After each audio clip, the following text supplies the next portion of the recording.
അത്രയും മനുഷ്യത്വമില്ലാത്ത രീതിയിലേക്ക് നമ്മുടെ നാടും പേടി ഇപ്പൊ നമുക്ക് മനസ്സിൽ കിടക്കുവാണ്. ജനങ്ങളുടെ ജീവന് ഭീഷണിയായത് അംഗീകരിച്ചല്ലേ പറ്റുള്ളൂ. പ്രതിസന്ധികളെ നാം തരണം ചെയ്യേണ്ടി വരും, ബുദ്ധിമുട്ടുകൾ നേരിടേണ്ടി വരും എന്നുള്ളതാണ്.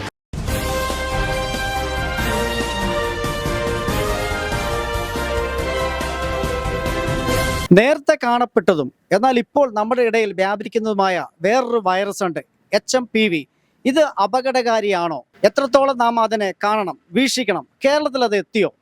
എത്രമാത്രം നാം അതിന് മുൻകരുതലെടുക്കണം? ജനങ്ങളോട് ചോദിക്കാം, ജനങ്ങളുടെ ഹൃദയങ്ങളിലേക്ക്. നമ്മൾ അമിതമായിട്ട് അങ്ങനെ ആശങ്കപ്പെടേണ്ട ആവശ്യമൊന്നുമില്ല. നമുക്ക് നോക്കാം, സ്ഥിതിഗതികൾ വിലയിരുത്തിയിട്ട് വേണ്ട രീതിയിൽ ഉഷാറാക്കി തന്നെ മുന്നോട്ട് പോവാം.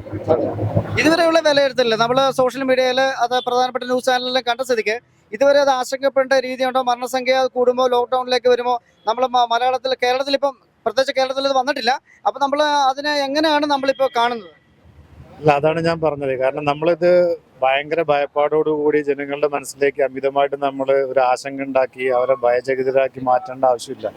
നമുക്ക് നോക്കാം, വരുന്നതിനനുസരിച്ച് നമ്മളെ സജ്ജീകരണങ്ങളൊക്കെ ഉണ്ടല്ലോ, അതിനനുസരിച്ച് നമുക്ക് തയ്യാറെടുപ്പുകൾ നടത്താന്നുള്ളത് തന്നെയാണ് പറയാനുള്ളത്. അങ്ങയുടെ ഒരു ചോദ്യം കൂടി, ഇത് ബിസിനസ് വൽക്കരണമുണ്ടോ? ഇതിനകത്ത് ബിസിനസ്സായിട്ട് ഇത് ചിന്തിക്കുന്ന എന്നൊരു ഫീല് തോന്നിയിട്ടുണ്ടോ? അത്രയും മനുഷ്യത്വമില്ലാത്ത രീതിയിലേക്ക് നമ്മുടെ നാട് മാറിയിട്ടില്ലെന്ന് വിശ്വസിക്കുന്നു. കോവിഡ് മഹാമാരി അനുഭവിച്ചതാണല്ലോ. അപ്പൊ ജനങ്ങൾ ജാഗ്രത പുലർത്തുക, മാസ്ക് ധരിക്കുക.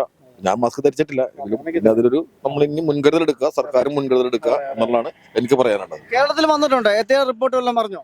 പത്രത്തിൽ കഴിഞ്ഞ ദിവസം ഒന്നോ രണ്ടോ വാർത്ത മലപ്പുറത്തോടെ കേട്ടു എന്നുള്ളത്. അഥവാ വന്നാൽ നമ്മൾ അത് ഭയപ്പെടേണ്ട, വീണ്ടും ഒരു ലോക്ക്ഡൌൺ നമ്മൾ അംഗീകരിക്കുന്നുണ്ടോ? അല്ല, ലോക്ക്ഡൌൺ വരേണ്ടി വന്നാൽ അംഗീകരിച്ചോട്ടെ. ജനങ്ങളുടെ ജീവന് ഭീഷണിയായത് അംഗീകരിച്ചല്ലേ പറ്റുള്ളൂ. അപ്പൊ അതിന് നമ്മൾ സർക്കാരും മുൻകരുതൽ എടുക്കുക, ജനങ്ങളും മുൻകരുതൽ എടുക്കുക എന്നുള്ളതാണ് എന്റെ. ലോക്ക്ഡൌൺ വന്നതിന് മുമ്പ് നമ്മൾ അതിന്റെ പ്രതിവിധി ചെയ്താൽ, അതിന്റെ മെഡിസിനും കാര്യങ്ങളൊക്കെ ജനങ്ങൾ ഉപയോഗിച്ചാൽ ഒരുപാട് അതിനെ കുറഞ്ഞു കിട്ടും. അപ്പൊ അതാണ് മുൻകരുതൽ എടുക്കേണ്ടതാണ് എനിക്ക് പറയാനുള്ളത്. നമ്മൾ പലതും കരകയറിക്കൊണ്ടിരിക്കുന്ന, പ്രത്യേകിച്ച് ഈ സമയത്ത് എക്കോണമിയെ ബാധിക്കുമോ?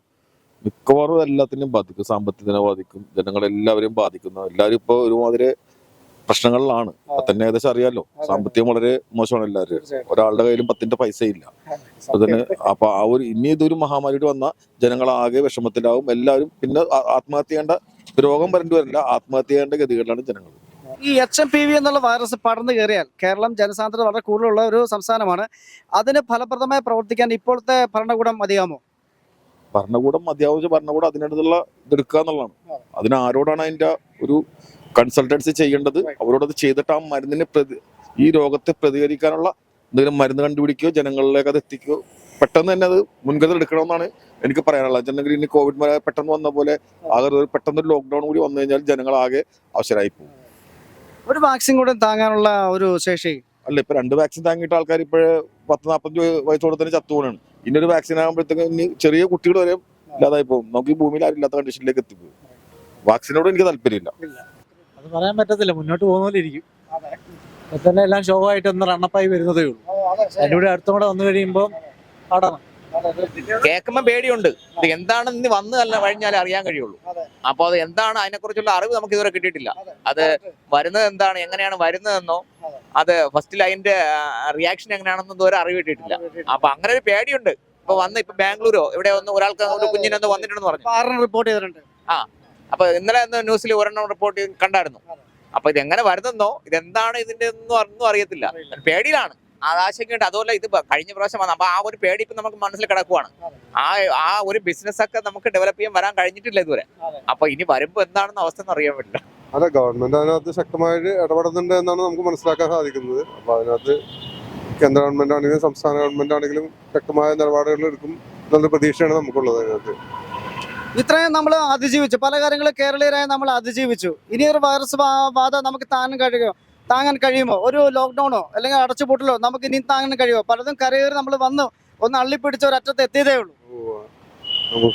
ഇനി അത്ര വരെ സംഭവം ഉണ്ടായിക്കഴിഞ്ഞാൽ ഒരുപാട് പ്രതിസന്ധികളെ നാം തരണം ചെയ്യേണ്ടി വരും, ബുദ്ധിമുട്ടുകൾ നേരിടേണ്ടി വരും എന്നുള്ളതാണ്. കാരണം COVID-19 വന്നപ്പോൾ തന്നെ നമുക്ക് ഒരുപാട് ബുദ്ധിമുട്ടുകൾ ഉണ്ടായിരുന്നല്ലോ. അപ്പൊ അതേപോലെ തന്നെ ഒരുപാട് ബുദ്ധിമുട്ടുകൾ ജനങ്ങൾ നേരിടുന്ന ഒരവസ്ഥയായിരിക്കും. ആ ഒരു പ്രതിസന്ധി നമ്മൾ കരകയറിയിട്ടില്ല. അപ്പൊ ഇനിയും അത്തരം ഒരു പ്രതിസന്ധിയിലേക്ക് വന്നാൽ ഒരുപാട് ബുദ്ധിമുട്ടുകൾ ഉണ്ടാവും. ഗവൺമെന്റുകൾ ശ്രദ്ധിക്കുന്നുണ്ട് എന്നുള്ളതാണ് നമുക്ക് അറിയാൻ സാധിക്കുന്നത്. സംസ്ഥാന ഗവൺമെന്റ് ആണെങ്കിലും കേന്ദ്ര ഗവൺമെന്റ് ആണെങ്കിലും അതിൽ ശക്തമായ നടപടികൾ സ്വീകരിക്കുന്നുണ്ട്. അത് നമുക്ക് വളരെ നല്ലൊരു പ്രതീക്ഷ നൽകുന്നുണ്ട്.